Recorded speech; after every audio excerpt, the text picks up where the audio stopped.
Varicose వ్యాధితో బాధపడుతున్నారంట. తక్కువ ఖర్చుతో ట్రీట్మెంట్ కావాలి అనుకుంటే ఎవిస్ హాస్పిటల్ని సంప్రదించండి.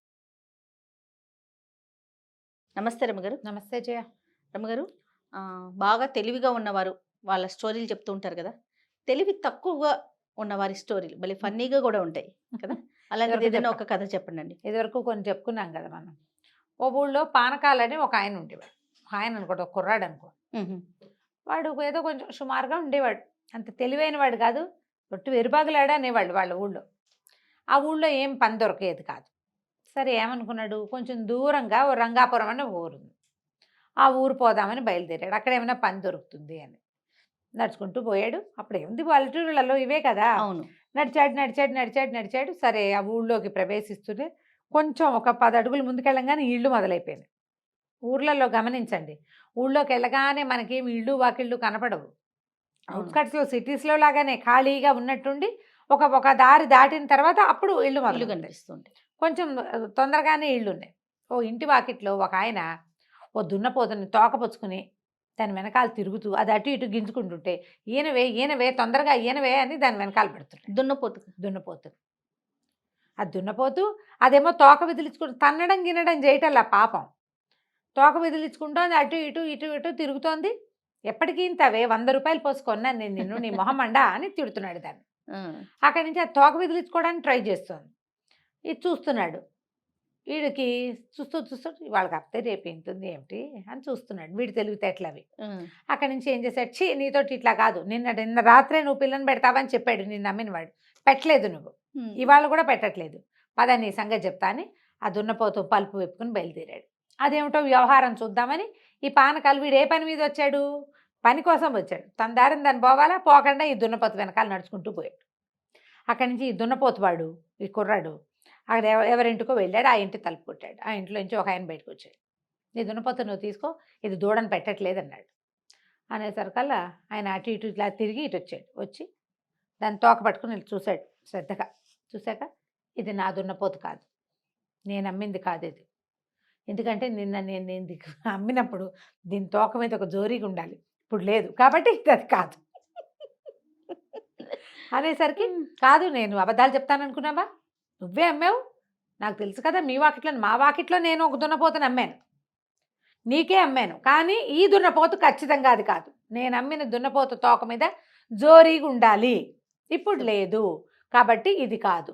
నేను అబద్ధాలు చెప్తానంటే మా ఇంటా వంట లేదని వీడు, మీ ఇంటా వంట మాత్రం ఉందా అని వాడు, ఇలాగా చెడామడా పొట్టాడుకున్నారు. ఒక 25 మంది చేరారు.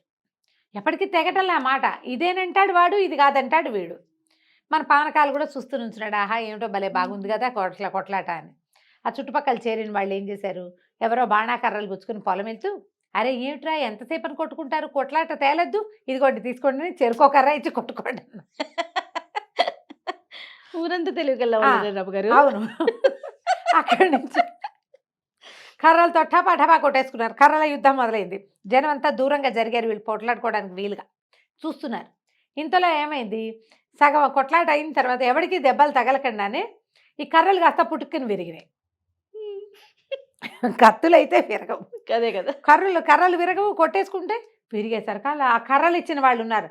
అవురవరా ఫోన్లే మీరు కొట్లాడుకుంటున్నారు కదా, వీలుగా ఉంటుందని కర్రలు ఇస్తే మీరు కర్రలు కాస్త విరిచేసారా, మీ సంగతి చెప్తామని ఆ వాళ్ళు రే కొట్టండ్రా వెళ్ళిన అందరూ కలిసి దుమ్ములో పొరలాడి చిచ్చిత కొట్టేస్తారు ఇద్దరిని. అక్కడి నుంచి వీడు వాడు లేచి చూసుకున్నారు. అందరు వెళ్ళిపోయారు.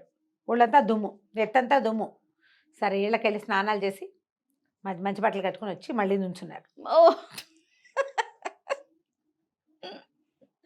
నుంచుని మన గొడవ ఇట్లా తేలదు, దూడేస్తుందని దున్నపోతు నమ్మావు, ఆ దున్నపోత ఎప్పటికీ పిల్లని పెట్టట్లా, దీతగాదా మీద మనం వెళ్దాం పంచాయతీ. వీళ్ళందరూ మన కొట్టారని చెప్పాలి కదా మరి అని చెప్పి గ్రామాధికారి న్యాయాధికారి దగ్గరికి వెళ్ళారు. ఈ పానకాలు వీళ్ళు స్నానాలు చేసి వచ్చేదాకా నుంచున్నాడు. ఈ తగాదా తేలాలి, వాడికి అర్థం కావాలి ఏం జరుగుతుందో.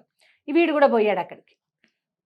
గ్రామాధికారికి చెప్పారు, ఇలా దున్నపోతుని అమ్మాడండి, నేను కొన్నానండి.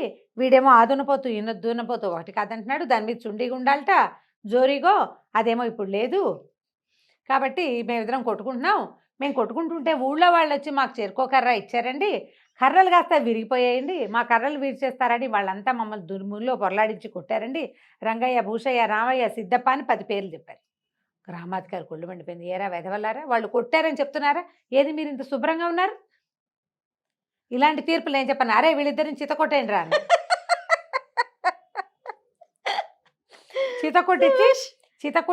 చితకొట్టిన తర్వాత దుమ్ములో పొరలాడిచ్చి నుంచోబెట్టారు. మరి సీక్వెన్స్ కరెక్ట్గా ఉండాలి కదా. సీన్ రీకన్స్ట్రక్షన్ చెయ్యొద్దు.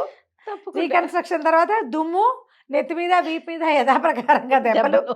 స్నానం చేశాక కొంచెం రిలాక్స్ అయ్యారు, మళ్ళీ పడ్డాయి దెబ్బలు. నుంచినాక ఇప్పుడు చెప్పండి మీ సంగతి ఏంటో. ఇప్పుడు కరెక్ట్గా సీక్వెన్స్ కరెక్ట్ కాదు. వీళ్ళిద్దరు మొహాలు చూసుకున్నారు. ఇప్పుడు ఒట్టిగా తన్నులు తిన్నావు. దున్నపోత సంగతి చెప్తే ఇంకెన్ని తన్నులు తినాల్సి వస్తుందో తీర్పు కోసం. వద్దులే వెళ్ళిపోదాం అనుకున్నారు, సైకిల్ చేసుకున్నారు. సరేలే ఏం చేస్తామని ఎవరి దారిని వాళ్ళు బయలుదేరారు.